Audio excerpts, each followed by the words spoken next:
Se você é advogado e está tentando entrar nesse mundo que parece muito fechado do tribunal do júri e se sente perdido, não consegue clientes do tribunal do júri, não tem perspectiva de fazer um júri e mais, não sabe como estudar os processos extensos do júri, não sabe como preparar boas inquirições, que são o coração da instrução na sessão plenária, não sabe como se portar, como falar, como convencer os jurados, eu tô aqui para te mostrar que é possível sim, mesmo com pouco tempo de advocacia, você se inserir nesse mundo, fechar contratos, realizar boas defesas.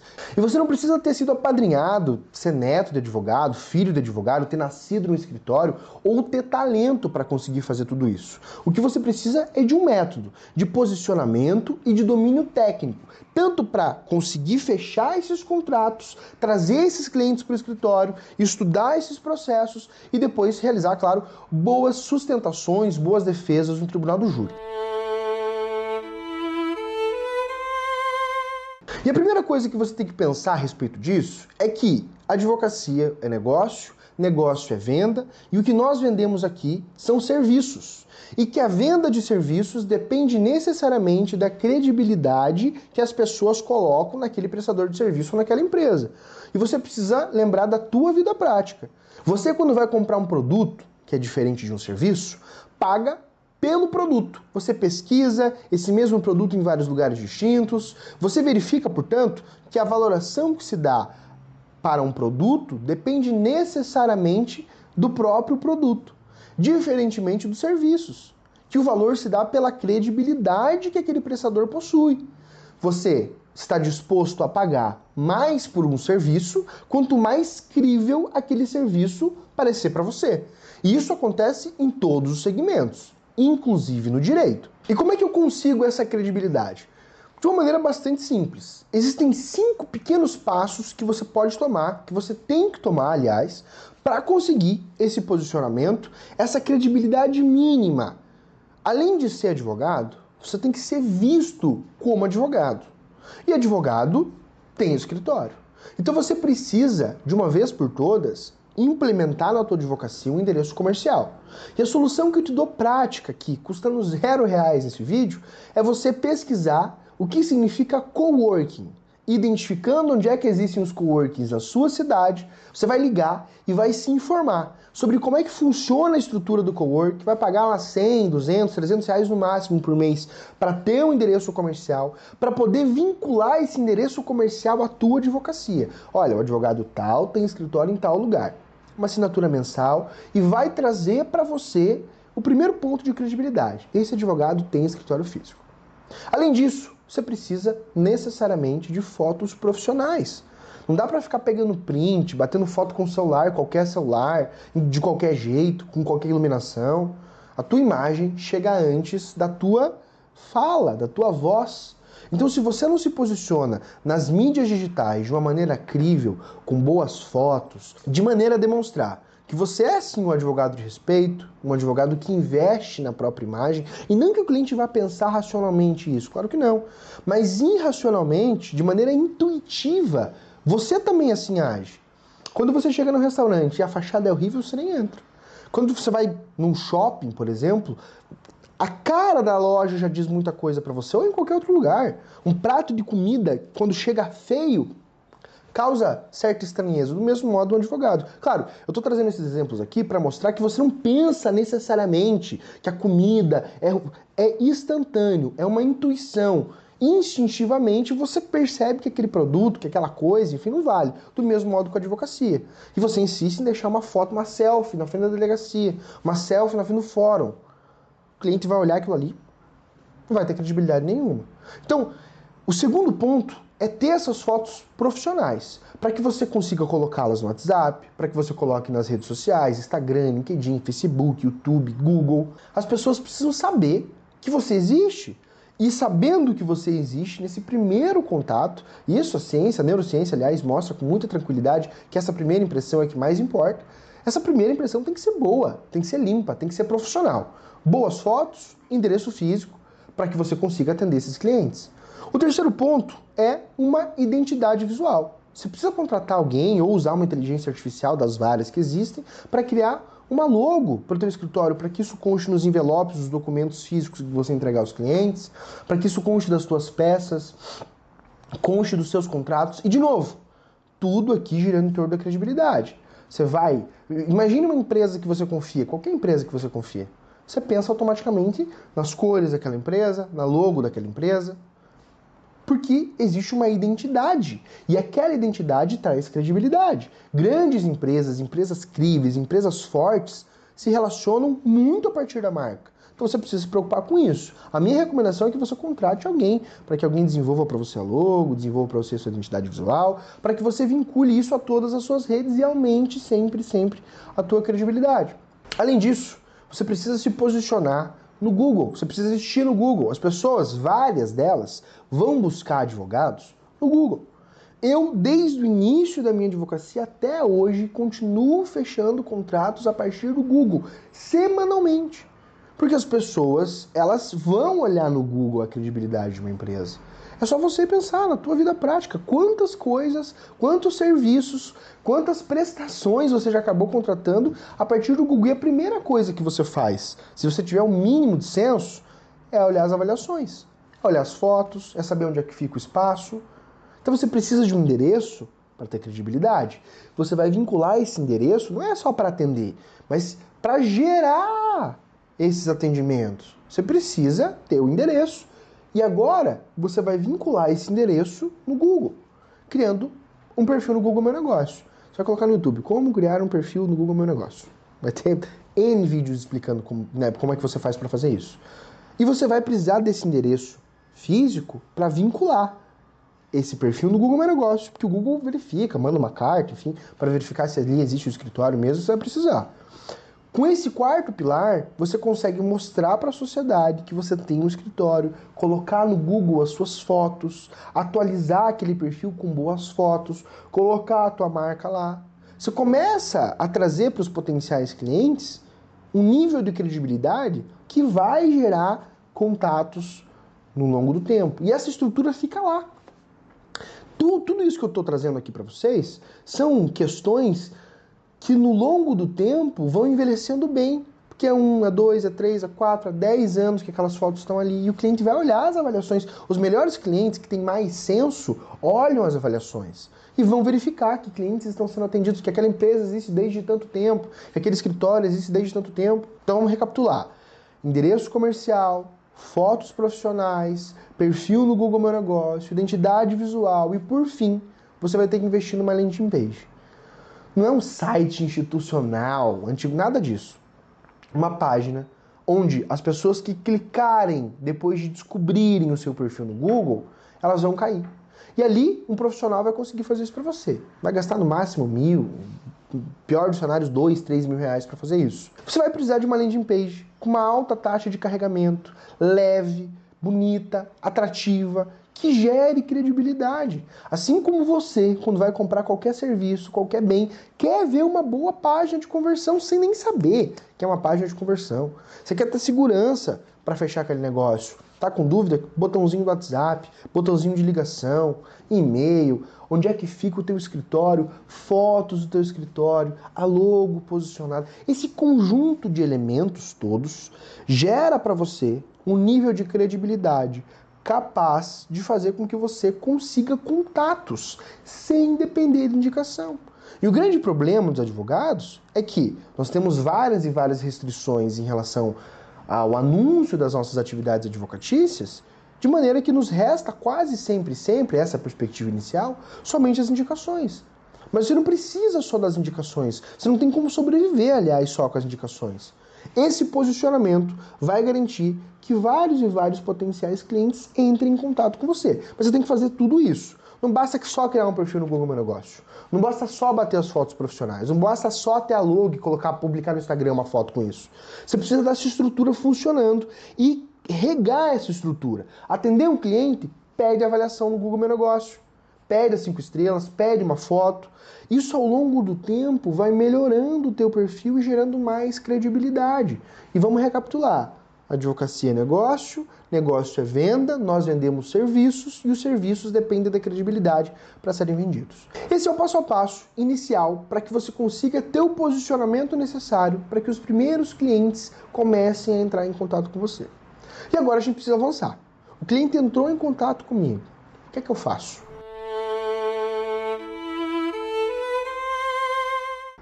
Muitas pessoas aqui vão querer já falar que, olha, eu cobro tanto para fazer a consultoria. O cliente está assustado, está com medo, o filho foi preso, o filho foi pego com droga, o filho matou alguém, o cara bateu na esposa, está foragido. Primeira coisa que você tem que fazer nesse contato inicial, quando o cliente ligou, mandou WhatsApp, ou mandou uma mensagem no Instagram, em algum lugar, é acolher o cliente. Escutar 2 minutinhos, exercer a sua escutativa e depois disso, começar a implementar aquilo que nós chamamos de pré-atendimento, que se inicia com a escutativa, com o acolhimento, com possíveis soluções e depois com um convite para o cliente em potencial, ir ao teu escritório, que você já tem o cowork, para fazer esse atendimento presencial. Olha, as possíveis soluções são essas e aquelas, cabe um HC, cabe um pedido de liberdade, o que nós temos que fazer é apresentar alegações, temos que indicar as testemunhas, só que para fazer isso eu preciso conversar com você olhando o teu processo, preciso ver o processo, ver o que tem lá, preciso ver o inquérito, ver o que tem lá. E aí eu consigo te dizer no mundo prático, no teu caso, baseado nessas provas, nesses elementos, enfim, o que é que dá para fazer ou não. Visualizando assim, de maneira abstrata, dá para fazer isso, aquilo, aquele outro, a pena é essa e aquela. O senhor consegue na terça, o senhor consegue na quinta, chamar o cara para sentar com você para fazer a consultoria. E aí, para fazer essa consultoria, que é o terceiro passo, você vai cobrar o valor que a ordem institui, mas o segredo é você parcelar isso e mais, dizer que você desconta isso do valor final. Se a consultoria é 800, se o processo ficar R$8.000, eu vou abater esses 800, tá? Vai virar de entrada pro senhor, tá bom? O senhor consegue pagar o resto parcelado? O segredo está em parcelar.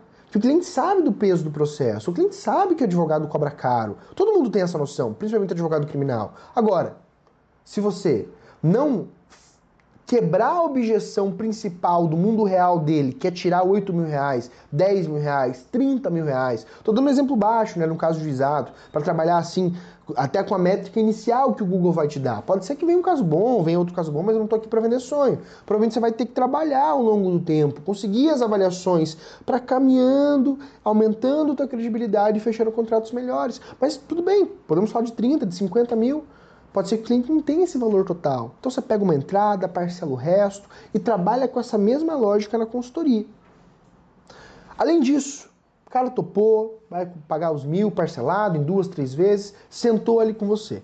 O que é que você precisa fazer para fechar esse contrato? Quando o cliente senta com você, a primeira coisa que você tem que pensar, e o que eu já falei aqui, é que a tua imagem chega antes. Terno, gravata, cabelo arrumado, bem boa maquiagem para as mulheres. Fundamental. Ponto 2, firmeza, seriedade no olhar, boa postura, sentado, falando com tranquilidade. E você vai passar por 5 passos para fechar esse contrato. Primeiro passo, escuta ativa. 2 ouvidos de uma boca, você vai ouvir mais e falar menos. Você vai ouvir o que o cliente tem para dizer porque ele quer falar, ele quer dizer, ele está angustiado. E isso vai te dar uma dimensão de quanto cobrar, onde é que foi, tinha carro envolvido, quem é que estava envolvido, o que é que esse cliente faz. Ponto 2, solidarização e reconhecimento. Ainda que você não tenha trabalhado num caso assim, advogado assíduo, interessado que é, já viu julgados parecidos, já leu na doutrina, olha, a doutrina diz o seguinte, tal. O julgado que eu vi aqui no tribunal tal diz o seguinte, o STJ sobre esse tema fala exatamente o seguinte, olha, eu começo a construir minha credibilidade, começo a mostrar que eu tenho domínio para resolver aquele problema. Terceira etapa, eu começo a me aprofundar nas implicações possíveis desse caso em concreto. Olha, a pena é tal, o regime de cumprimento é tal, o processo ele funciona assim, e eu vou avançando na credibilidade, mas mostrando para o cliente a verdade. Pode gerar prisão? Se puder, sim, pode gerar prisão. For júri, tô no júri. Se eu for pro júri, posso ser preso? Pode ser preso. O tema 1068 do STF fala disso.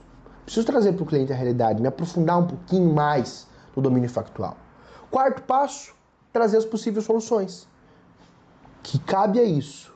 Nesse caso, nós vamos fazer uma defesa Vamos alegar potencialmente essa tese, aquela tese. Você já estudou o processo, o cara está pagando para estar sentado ali com você. Você se aprofundou no caso dele, você se preparou para essa consultoria. Você sabe quais são os indicativos que você tem que seguir com ele. E por fim, claro, a precificação, com firmeza, com tom, com seriedade, confiando no próprio trabalho, para que você possa fechar esse contrato. Se nem você transmite a confiança necessária para fechar, se você não acredita que a tua defesa vale 50 mil, 70 mil, 100 mil, o cliente vai perceber isso. Claro, isso de um modo sintético. São esses os passos para que você consiga ter o posicionamento necessário, fazer com que o cliente queira ir para o escritório e, por fim, fazer com que o cliente feche com você. Tudo bem, deu tudo certo, implementei essas estratégias. Se você implementar, volte aqui para me contar, como vários outros já fizeram, que deu certo, tá dando certo, tô fechando contratos. E agora? Como é que eu faço para estudar um processo do Tribunal do Júri? Os processos do Tribunal do Júri, não raras vezes, e cada vez mais assim virão, possuem 30 mil páginas, 50 mil páginas, que derivam de extrações de celulares, os relatórios integrais das extrações. Como é que você se prepara para estudar esse processo, não só para fazer a tua consultoria, mas para ir para a sessão plenária, para conseguir preparar essa defesa? Muita gente pode ficar perdida, pode achar que não dá conta. É muita coisa. Se não tiver um escritório grande, até se pensa que só grandes escritórios é que podem fazer júri. Mas, na verdade, o que você precisa é de um método para estudar. E o nosso método aqui da oficina é o método 3-para-1. São 3 leituras distintas do processo, onde você consegue identificar progressivamente pontos importantes para você poder ter uma solidez dos estudos e aprofundar e preparar a tua defesa. A primeira leitura é uma leitura estratégica. Você vai diretamente em pontos centrais do processo. E quais são esses pontos? São as alegações trazidas pela acusação. Dependendo da fase do processo, você vai ter, antes inclusive do processo, no inquérito policial, o relatório policial. Pô, peguei na fase do inquérito ainda, tem o relatório. Ali você vai ver o boletim de ocorrência, vai ver o relatório processual, mas o processo está curtinho, nem tem processo, né? Só inquérito. Se o processo já tiver avançado, teve denúncia, pronúncio, o cara está indo para júri, teve celular extraído, você vai direto nas alegações finais do Ministério Público. Por quê? Tudo aquilo que o Ministério Público traz nas alegações finais, se for acatado pelo juiz e o juiz pronunciar ao cliente, a pronúncia, segundo o 476, veda tudo aquilo que o acusador vai poder falar na sessão do júri. Então não tem como ele inventar, não tem como ele guardar na manga uma grande prova. Tudo que ele tem contra o teu cliente, ele vai falar ali. As testemunhas são essas, os laudos são esses, tem imagem de câmera, tudo isso para mandar o cara para júri. Então, o substrato essencial da acusação está nas alegações finais, que vai ter 40, 50, quando muito 70 páginas. E se o cara já tiver sido pronunciado, vai ler as alegações finais e vai ler também a decisão de pronúncia. Essas duas peças vão te dar o substrato necessário para que você entenda qual é a acusação, quais são os limites da acusação, tudo aquilo que o acusador tem contra o teu cliente. Isso para você poder fazer um atendimento com ele inicial, isso para você de repente fazer a consultoria com ele. Claro, você vai se aprofundar mais, mas talvez não vá conseguir estudar tudo. Estudando essas duas peças, você já tem condições essenciais de saber do que é que se trata a acusação, quais são as provas principais e, por fim, ler a petição do artigo 422 da acusação e também da defesa, da defensoria, enfim, não importa. Porque ali existem as testemunhas que serão ouvidas na sessão do júri. Então eu já sei, fazendo essa leitura rápida e estratégica, além das alegações finais, a pronúncia e o 422, que são 3 pecinhas que vão ter, no pior dos cenários, 100 páginas, 150 páginas, você vai ter controle de quem será ouvido na sessão do júri, petição do 422 da acusação e da defesa. Então, o dia da sessão plenária vai ser ouvido fulano, beltrano, policial, a vítima se sobrevivente. Eu já sei quem é que será ouvido para fechar o contrato com o cliente, para conseguir atendê-lo, isso é essencial. Ponto 2. Eu sei quais são as provas principais que a acusação tem, é câmera, é laudo, é foto, é testemunha, porque a acusação vai ter que dizer para o juiz tudo isso na hora de mandar para júri. E por fim, eu tenho os limites dessa acusação. Se a acusação está dizendo que o teu cliente é um motorista, no dia do júri não pode mudar. É um motorista, artigo 476 do Código de Processo Penal. A palavra será concedida ao Ministério Público, que fará acusação nos limites da pronúncia. E a pronúncia decorre das alegações finais. Leitura estratégica. E além dessa leitura, que é a leitura inicial, a leitura estratégica para você poder atender o cliente, conversar com os familiares, existe uma segunda leitura, que é uma leitura cronológica.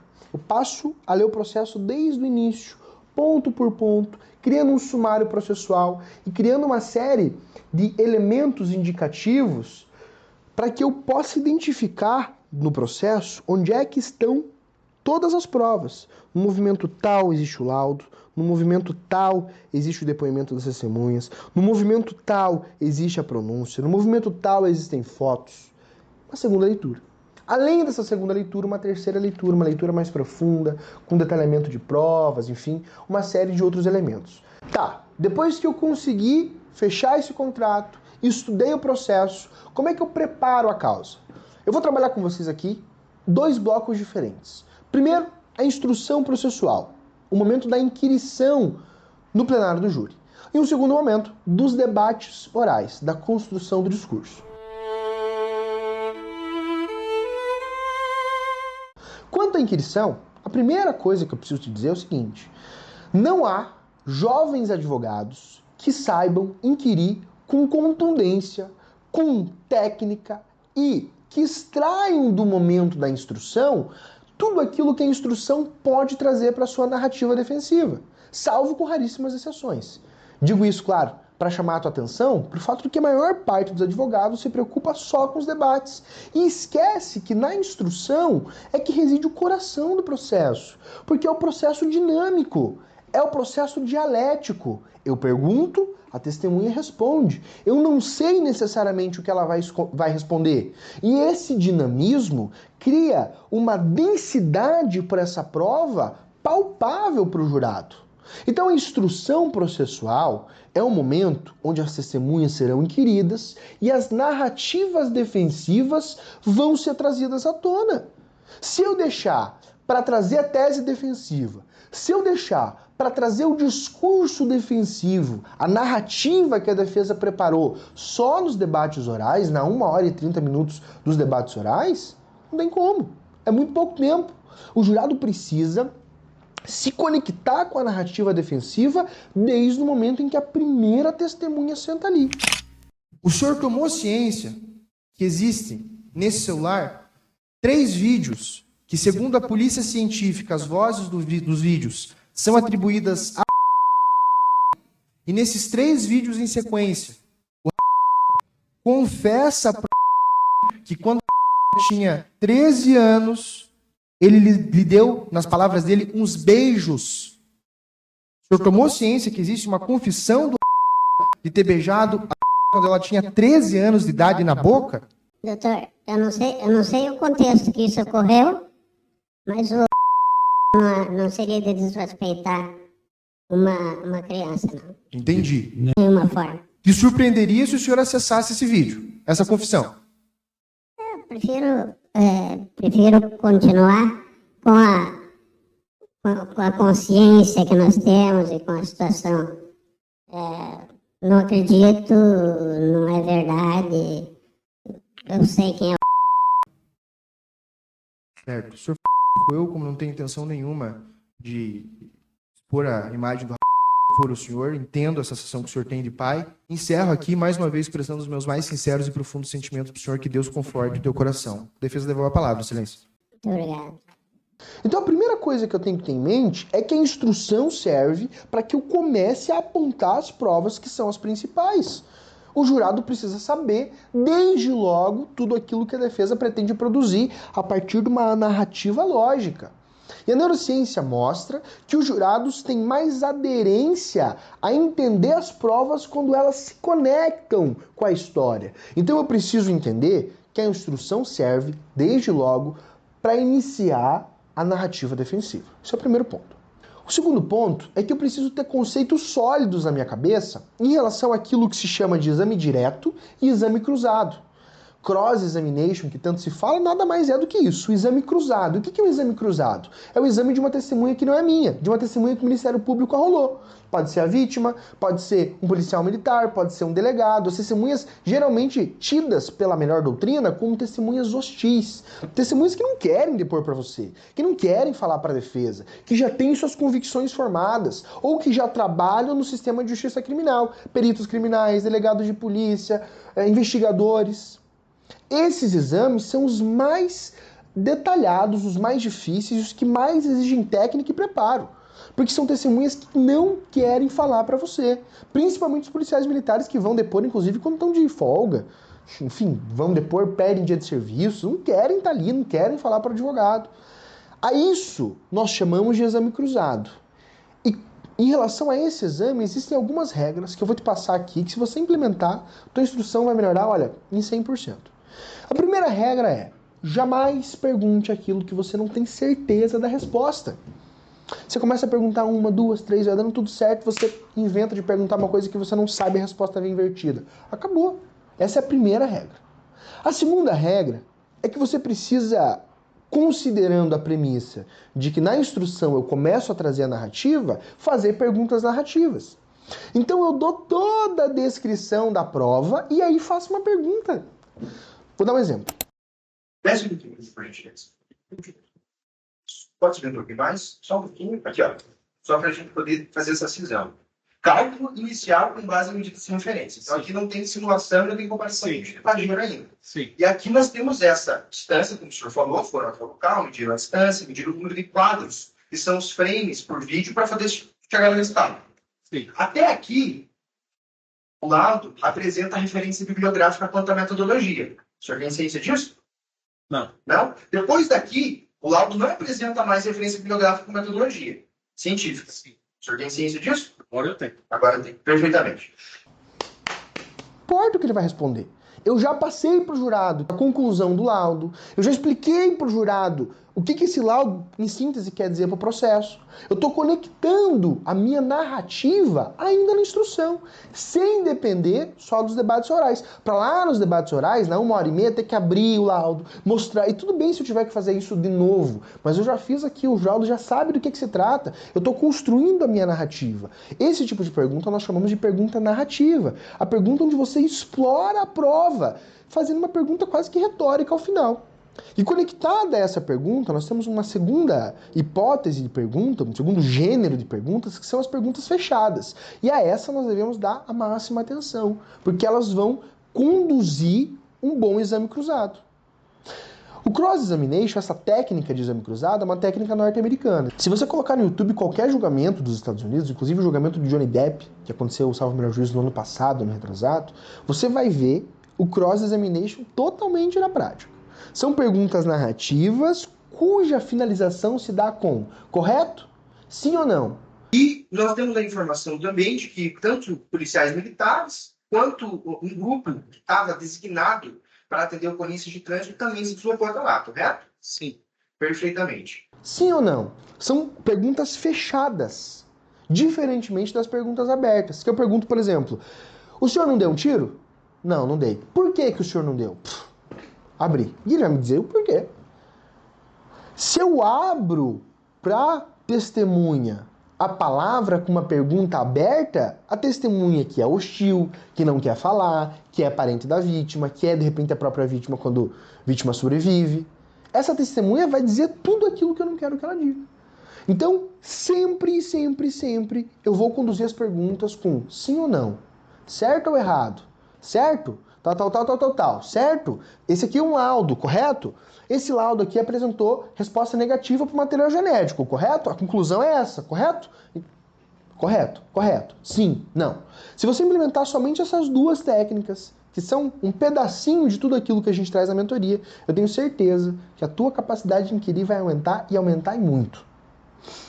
Passados esses dois pontos iniciais em relação à inquirição, eu tenho para trabalhar com vocês alguns pontos, algumas considerações quanto à construção do discurso, quanto à preparação para os debates orais. E a construção do discurso nos debates orais também precisa ser metodológica e também precisa atender aos estudos mais recentes, principalmente de neurociência. E a neurociência mostra que as histórias prendem mais atenção do que muitas provas. Não basta que você exponha todas as provas, que você tenha razão científica sobre o fato. Você precisa conectar essas provas no teu discurso. Porque os jurados leigos prestam mais atenção em histórias conectadas com provas do que somente no amontoado de provas. Então não basta ter razão, você precisa contar bem a sua razão. Lembrando que uma boa narrativa se inicia ainda na instrução. Então o jurado já mais ou menos sabe do que é que a gente está falando. Ele sabe a data do fato, ele sabe os pontos principais para a defesa, eu já mostrei o laudo. Então eu já estou conectando o jurado à minha narrativa. E no momento dos debates orais, eu preciso abrir esse discurso, eu preciso iniciar. E a nossa recomendação, também considerando aquilo que diz a neurociência, é que você deixe para fazer os cumprimentos depois. Primeiro, inicie o teu discurso com uma justificativa para aquele fato, com um contexto histórico daquilo que aconteceu. Um discurso mais emocional, um discurso mais impactante, que, por exemplo, se tiver alguma correlação com crimes sexuais, alguma estatística de crimes sexuais, com força, com vigor, com vitalidade, para que o jurado tenha atenção em você. 5, 10 minutos fazendo isso. Discurso com mais vigor, com mais impacto. E você vai verificar na tua equipe, ou no teu escritório, quem é a pessoa que mais tem esse perfil. Porque essa pessoa não é a mesma pessoa que ficará responsável por um segundo momento do discurso, que é um momento mais racional, que é um momento mais professoral, que é um momento mais com o dedo na prova. Então, existe uma abertura. Ao final dessa abertura, os cumprimentos ao juiz, aos jurados, ao réu, ao promotor de justiça, aos demais presentes, aos advogados, enfim, todo mundo que você quiser cumprimentar, polícia militar, serventuários, e encerra para que uma segunda pessoa, com uma segunda energia, com uma segunda potência, com mais calma, com mais tranquilidade, com mais frieza, num tom mais professoral, passe a nutrir os jurados das provas que vão se conectar com o discurso inicial, que vão se conectar com a história que você está pretendendo contar. Além disso, é necessário também que, se você for fazer esse júri sozinho, ou se você for o responsável por abrir esse processo, você prepare o teu discurso, considerando que é um momento mais impactante. Então você vai escrever esse discurso, você vai apresentar esse discurso 1, 2, 3, 4, 5, 10 vezes, até o momento em que você consiga reproduzir esse discurso de várias maneiras distintas, sem ter que olhar o papel. Então eu não quero que você escreva esse discurso e decore esse discurso. Há quem faça assim. Na minha opinião, não é o jeito mais adequado. Eu quero que você escreva esse discurso e sintetize esse discurso. Tenha tanta intimidade com esse discurso que você seja capaz de reproduzi-lo de 10, 15 maneiras diferentes, resumir esse discurso, aumentar esse discurso, porque você precisa ter controle do que é que você pretende passar. E não tem como você conseguir passar isso com a firmeza, com a credibilidade, com a contundência necessária se você não trabalhar isso de maneira anterior. E veja, eu disse para vocês que não é necessário ter talento. Não é mesmo. Mas é necessário ter compromisso para conseguir fazer isso com a leveza de quem tem talento. Parece, inclusive, que o improviso, que a capacidade de se comunicar lá na hora, decorre de uma habilidade inata anterior ao próprio fato, ao próprio processo, que não é verdade. O que se apresenta bem, até como forma de improvisação, é nada mais, e como diria o próprio Dilson Mogeno Bonfim, promotor ilustre do Tribunal de Júri de São Paulo, é um amontoado de experiências e de conteúdo anterior ao julgamento. Então é tudo que você lê, é tudo aquilo que você viu, é a intimidade que você tem com o processo e é um nível de preparação com aquele processo, com aquele discurso. Eu reproduzi tantas vezes o discurso X que eu sou capaz de reproduzi-lo agora de novo. E eu, nos processos de júri que faço, quando fico encarregado da parte primeira, que é a parte da abertura, reproduzo tantas vezes que posso reproduzir inclusive com a mesma entonação, porque eu criei a intimidade necessária com o meu discurso, eu não tenho medo da palavra. A palavra não me assusta, a palavra é ponte, me leva, me conecta com o jurado, me faz mostrar para o jurado que eu sei do que eu estou falando, que eu tenho domínio da prova, que eu tenho certeza do que eu estou dizendo. E a certeza, ela vai decorrer nada mais do que um processo continuado de aproximação com o meu discurso, de aproximação com o que eu pretendo falar. Eu vou falar de estatística de feminicídio, eu vou falar de estatística de feminicídio. Eu vou decorar que tem um feminicídio há tanto tempo e tanto tempo, eu sei onde é que eu vou subir, eu sei onde é que eu vou descer. E claro, não tem como, em uma aula só, e num curso qualquer, você dominar as técnicas da construção de discurso. Mas num processo de mentoria tem. E é exatamente isso que a oficina se propõe a fazer. Não só dizer para você como é que nós fazemos, mas trazer você para fazer conosco o nosso processo de construção de discurso num caso real que vai ser levado a julgamento. Então, como conseguir um cliente, como fechar um contrato, como estudar um processo, como preparar uma defesa e como fazer uma defesa no mundo real, como preparar uma inquirição no mundo real, como preparar um discurso no mundo real. E não só preparar, colocar você para executar. Então esse é o momento de você tomar essa decisão, de quebrar esses paradigmas, esses mitos de que o tribunal do júri não foi feito para quem já não é do meio ou para quem não tem talento. Isso é mentira. O tribunal do júri foi feito para quem tem compromisso, assim como a oficina criminal tem. Então se você tiver esse interesse, essa é a hora de você entrar em contato com a nossa equipe e fazer um júri real com a equipe da oficina. Eu espero você.